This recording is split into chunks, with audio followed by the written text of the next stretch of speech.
Hi everyone, I'm back with another Air Canada trip report.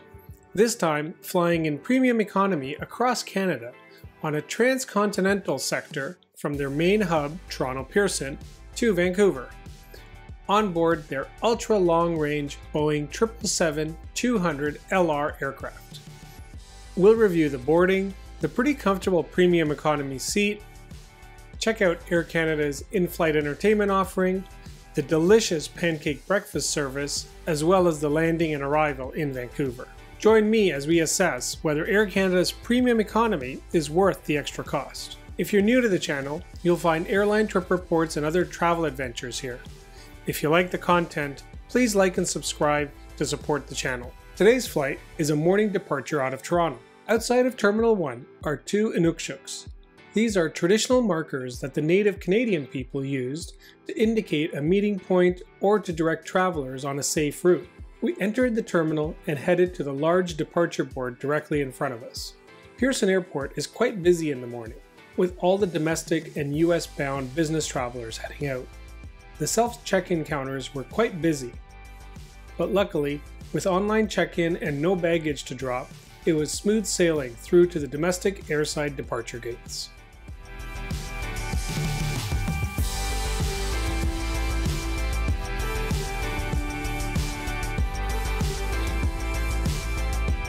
After a quick stop for some coffee, we proceeded to gate D24.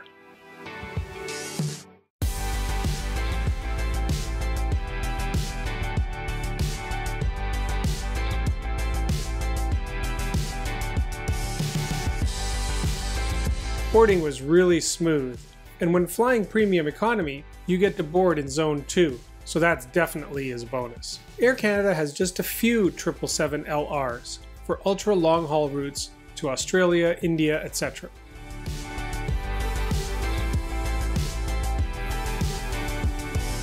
Today, my seat is 12A, the bulkhead seat in premium economy.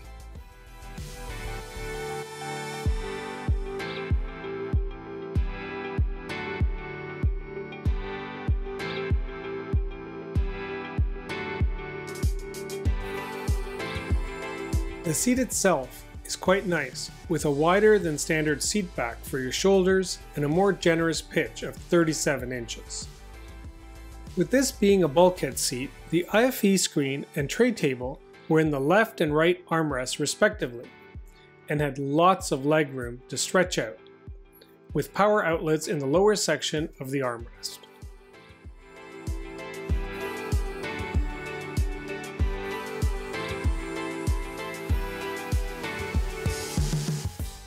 Pushback commenced under the brilliant sunshine of this warm spring day.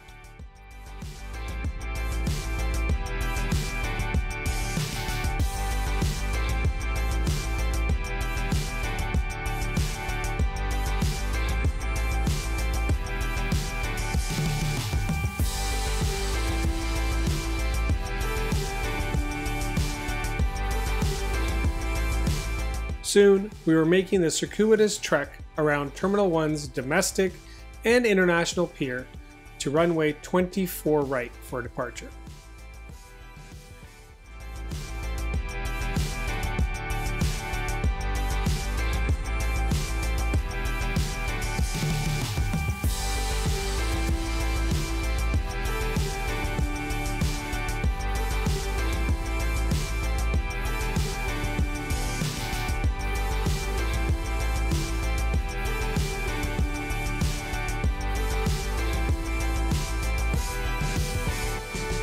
We were number 1 for takeoff, so the pilots did a turn and burn, and we were rocketing down the 3,000 meter runway. Enjoy the takeoff!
After takeoff, we continued our climb over Toronto's western suburb of Mississauga before making a right turn heading northwest towards Vancouver. While waiting for the crew to hand out the headphones, I had a look through the Inflight Entertainment system to find something to watch on this approximately 5-hour flight. The screen is decent sized and pretty responsive, making for a nice user experience. Air Canada has a 3D flight map, which seems to have become the standard in the industry. The entertainment consisted of movies, TV shows, games, and music, a fairly extensive collection of items to keep one busy during the flight. I decided on John Wick Chapter 4.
I popped out my folding tray table from the right armrest, and it was larger than the standard tables in economy, presumably for the nicely presented meal service.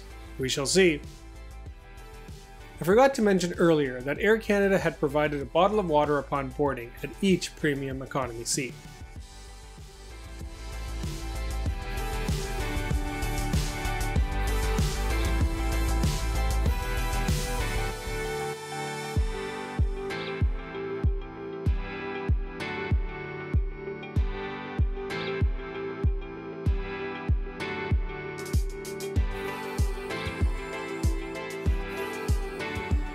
I received my headphones, which are pretty basic, but had a nice little maple leaf on the end. I started the movie while waiting for breakfast to be served. The headphone jack is a standard connection, so you can bring your own if you wish.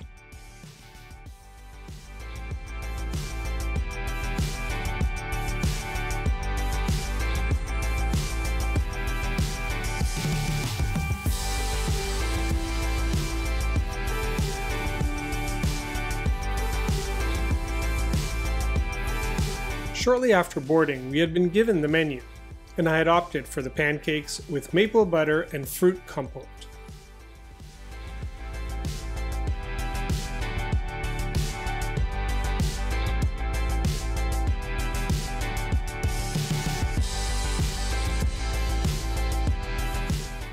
The cabin crew served breakfast in proper porcelain tableware and metal cutlery, which was a nice touch.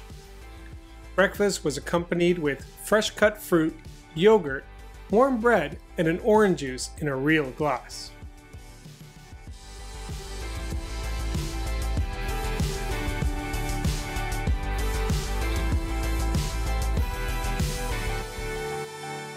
If you're enjoying the video so far, please hit that like and subscribe button. After breakfast, I continued watching John Wick 4.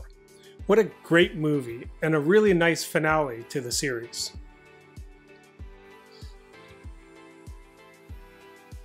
I've never done a lavatory review, but I will say the business class lav was nice, with cool maple leaf motif on the wall.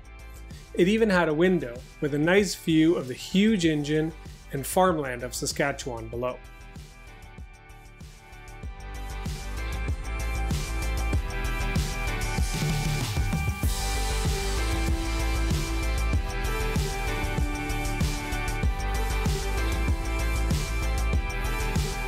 Soon, we began our descent towards a thick layer of clouds above Vancouver, but could see Mount Baker across the American border in Washington state, poking up above the clouds.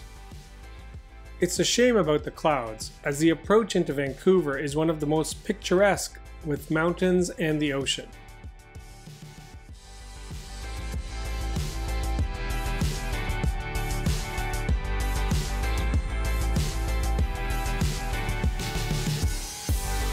We broke through several layers of clouds as we headed past Vancouver and out over the Strait of Georgia, before making the sweeping base turn onto final approach to runway 8 left.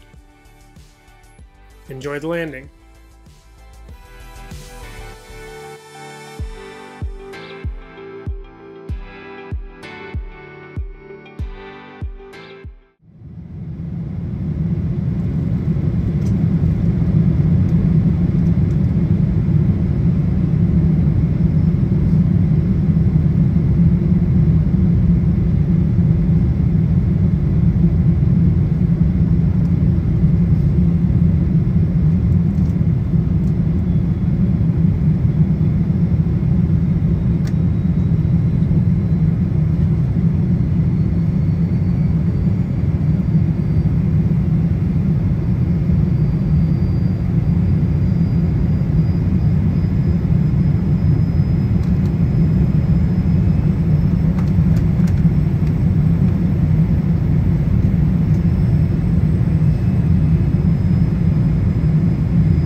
Welcome to Vancouver. Local time is 9:36. Please safety cues remain seated in your seatbelt fasten and bag is soaked until the seatbelt sign has been turned off. We would like to remind you that smoking is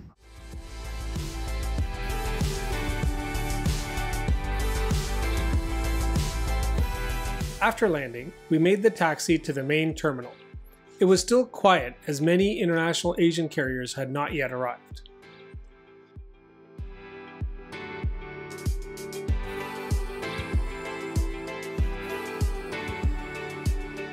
After deplaning, we walked through one of the nicest airports in North America. Vancouver has done a great job incorporating a warm, welcoming atmosphere with the extensive use of wood, stone, and plants throughout the terminal. It's very well executed. Another on-time and no-fuss flight with Air Canada. My 172nd with the carrier. I've got to say that the premium economy seat was very comfortable and the service felt like business class, but at an attainable price point for many travelers. I would definitely recommend it, and I expect that the current small section of 24 seats will be expanded in the future. Hope you enjoyed the report, and if you made it this far, please hit that like button. Thanks for watching.